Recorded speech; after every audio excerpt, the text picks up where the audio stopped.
नाजरीन अस्सलाम वालेकुम, आदाब। इंकिशाफ के ताज़ा शुमारे में आपका खैर मकदम है। मैं हूं आपका मेज़बान डॉक्टर राजा मुजफ्फर भट्ट। आज मैं जिस चीज़ का इंकिशाफ करने जा रहा हूं वो असल में पूरी तरह से इंकिशाफ भी नहीं है, कुछ थोड़ा सा उसमें इंकिशाफ है और कुछ उसमें अवेयरनेस भी है। क्योंकि आर्टिकल 370 की एब्रोगेशन के बाद बहुत सारे लॉज जो है सेंटर के, जो मरकज के कवानीन है, वो यहाँ पे जम्मू कश्मीर में उनको लागू किया गया 31 अक्टूबर 2019 को, और उसके बाद और भी ऑर्डर्स आए और भी फिर बाद में लॉज आ गए। तकरीबन 800 प्लस लॉज, 800 से ज्यादा लॉज सेंटर के इस वक्त जम्मू कश्मीर में लागू हैं। इन लॉज में बहुत सारे अच्छे लॉज भी हैं जिनका न तो हमें उसकी अवेयरनेस है, न हमें उसकी जानकारी है, न हम उन लॉज का इस्तेमाल करते हैं। मैं आज का प्रोग्राम है, आज का जो इंकिशाफ है, ये तो इंकिशाफ भी है और इसमें अवेयरनेस भी है। मैं चंद गिने चुने इंपॉर्टेंट लॉज के बारे में आपको जानकारी दिलाऊंगा और उसके साथ साथ इन लॉज की कितनी इंप्लीमेंटेशन जमीनी सतह पे हो रही है, ग्राउंड जीरो पे हो रही है जम्मू कश्मीर के अंदर, उस हवाले से थोड़ा सा उसके बारे में इंकिशाफ भी करूंगा। पहला लॉ जो है यहाँ पे जम्मू कश्मीर में, अगर हम प्रो पीपल लॉ की बात करें, जो सेंटर के लॉज हैं, उसमें से सबसे बड़ा इंपॉर्टेंट लॉ जो हमारे पास यहाँ पे आ गया है वो है ST scheduled tribe and other traditional forest developers recognition of forest rights act, इसको शॉर्ट में फॉरेस्ट राइट्स एक्ट कहा जाता है, जो 2006 में लागू हुआ। पूरे हिंदुस्तान के अंदर 2006 में यह लागू हुआ, बट यहां पे इस कानून को आते आते 13 साल लग गए। Only after abrogation of article 370 ये लॉ यहां पे आ गया। इस कानून की मदद से ट्राइबल लोग और अदर ट्रेडिशनल फॉरेस्ट डिवेलपर्स जो जंगल के नजदीक रहते हैं, जंगल में रहते हैं, उनको आप जंगल की जमीन पे उनको वहां पे हक भी मिलेगा और वो अपना लाइवलीहुड वहां से जनरेट कर सकेंगे।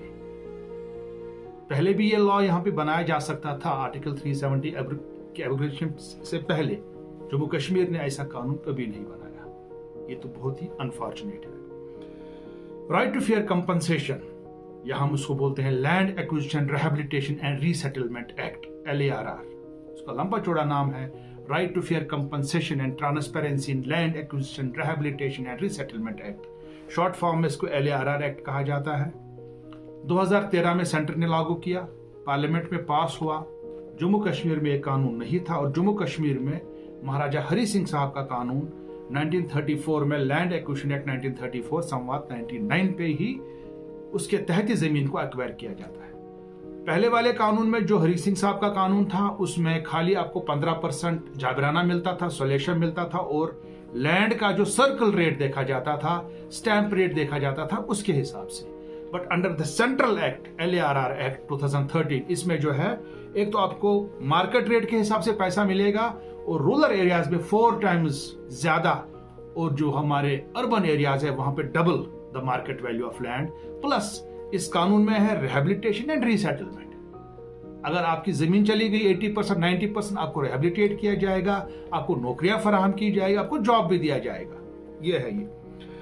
और एक इंपॉर्टेंट कानून यहां पे आया SC/ST एट्रोसिटीज एक्ट। जो हमारे ST के लोग हैं, SC के लोग हैं, उन पे जो जातियां होती हैं, उनके लिए कानून है SC/ST एट्रोसिटीज एक्ट। उसके लिए स्पेशल कोर्ट्स डिजिग्नेट करने हैं। वो कानून यहाँ पे आ गया। जितने भी हमारे गुजर बकरवाल है, या पहाड़ी, या हमारे ट्राइबल लोग हैं, या शेड्यूल कास्ट के लोग हैं, अगर उन पे अत्याचार होता है, ज्यादती होती है, वो डायरेक्टली किसी भी थाने में जा सकते हैं। वहां पे FIR काटना लाजमी मलजूम है SHO पे। अगर SHO ऐसा नहीं करेगा, उसके खिलाफ ही कार्रवाई होगी। इतना जबरदस्त कानून है ये।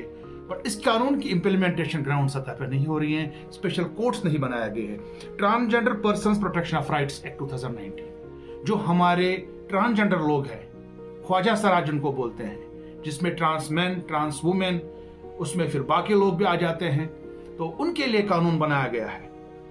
उनके लिए अब उनका क्या बोलते हैं, जो हमारे डिस्ट्रिक्ट मजिस्ट्रेट्स हैं, उनको डायरेक्शन दी गई है कि उनके लिए आप आइडेंटिटी कार्ड्स बनाइए थर्ड जेंडर के लिए, ट्रांसजेंडर्स के लिए। ये पहले लॉ नहीं था। उस कानून के अंदर ट्रांसजेंडर बोर्ड का कायम करना है। ट्रांसजेंडर बोर्ड यहाँ पे बनाया गया है, बट उसमें ट्रांसजेंडर्स उतने नहीं है। कुछ जम्मू से रखे गए एक, बट यहाँ की ट्रांसजेंडर कम्युनिटी को उसमें नहीं रखा गया। इसका मैं इंकशाफ कर रहा हूँ, साथ साथ में अवेयरनेस भी कर रहा हूँ, इंकशाफ भी कर रहा हूँ। Maintenance and welfare of parents and senior citizen act 2007, जो बुजुर्ग लोग हमारे हैं, पेरेंट्स हैं, उनको छोड़ देते हैं बच्चे, सीनियर सिटीजन को, उनको कोई देखभाल करने वाला नहीं होता था, वो उनके खिलाफ कुछ नहीं कर सकते थे। वो ऐसे ही पड़े रहते थे, कहीं पे आश्रम में, कहीं पे ऐसे ही क्या बोल ओल्ड एज होम में, बट उनके लिए कानून है। उन बच्चों के खिलाफ कार्रवाई होगी कानून में जो अपने पेरेंट्स को छोड़ देते हैं, जो उनकी खिदमत नहीं करते हैं, उनके लिए कानून है। Maintenance and welfare of parents and senior citizen act, right to information act आपको पता ही था, बट हमारा J&K का तो उससे अच्छा ही था।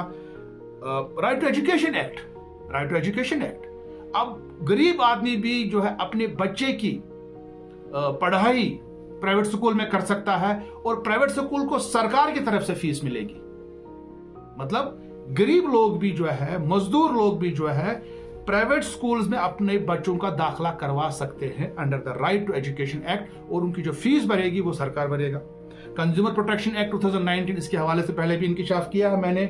उस वक्त यहाँ पे कंज्यूमर कमीशन नहीं बन रहा था स्टेट का, फिर डिस्ट्रिक्ट लेवल पे नहीं बन रहा था, अभी भी नहीं बना है स्टेट लेवल पूरी तरह से, बट डिस्ट्रिक्ट लेवल पे अभी मैंने सुना ऑर्गेनाइज हो रहा है। उनके ऑफिस वगैरह उतने अच्छे नहीं है, अभी भी छोटे छोटे कमरों में उनको रखा गया है, बट फिर भी जो है ये लॉ जो है आहिस्ता आहिस्ता से इंप्लीमेंट हो रहा है, कंज्यूमर प्रोटेक्शन एक्ट। उसके अलावा इंपॉर्टेंट लॉ, लिमिटेशन एक्ट 1963। अगर आप कहीं पे सरकारी जमीन पे आप बैठे हैं और 30 साल तक आपको सरकार ने कुछ नहीं कहा, और 30 साल के बाद आपको सरकार बोल रही कि यहाँ निकल जाइए यहाँ से, आप वो जो लिमिटेशन एक्ट में जो है एडवर्स पोजेशन, ये कानून आपको सेफ्टी देता है। सरकारी लैंड के हिसाब से 30 साल, और प्राइवेट लैंड, अगर आप प्राइवेट लैंड पे बैठे और प्राइवेट लैंड 12 साल तक उस प्राइवेट इंसान ने आपके कोई कार्रवाई नहीं की, कोई नोटिस नहीं निकाली, 12 साल के बाद वो लैंड आपकी हो जाती है, और सरकारी हिसाब से 30 साल हो जाता है। इसके अलावा बहुत सारे जो लॉज हैं, इंकशाफ में यही करूंगा। इसमें इंपॉर्टेंट लॉ है LARR जो है लैंड एक्विजिशन एक्ट है, या हमारा फॉरेस्ट राइट्स एक्ट है, इसकी इंप्लीमेंटेशन जमीनी सतह पे उस तरीके से नहीं हो रही है। SC/ST एट्रोसिटीज एक्ट, उसकी इंप्लीमेंटेशन जमीनी सतह पे नहीं हो रही है। राइट टू एजुकेशन एक्ट के बारे में, और इनकी जानकारी नहीं है, सबसे बड़ी बात है जानकारी। अगर 800 लॉज सेंटर ने यहाँ पे लाए, उनके बारे में तो जानकारी का प्रोग्राम चलाना है, इंफॉर्मेशन, एजुकेशन, कम्युनिकेशन। मैं चाहूंगा कि सरकार को इन चीजों का नोटिस लेना चाहिए। अगले इंकशाफ तक देखते रहिए कश्मीर ऑब्जर्वर। खुदा हाफिज।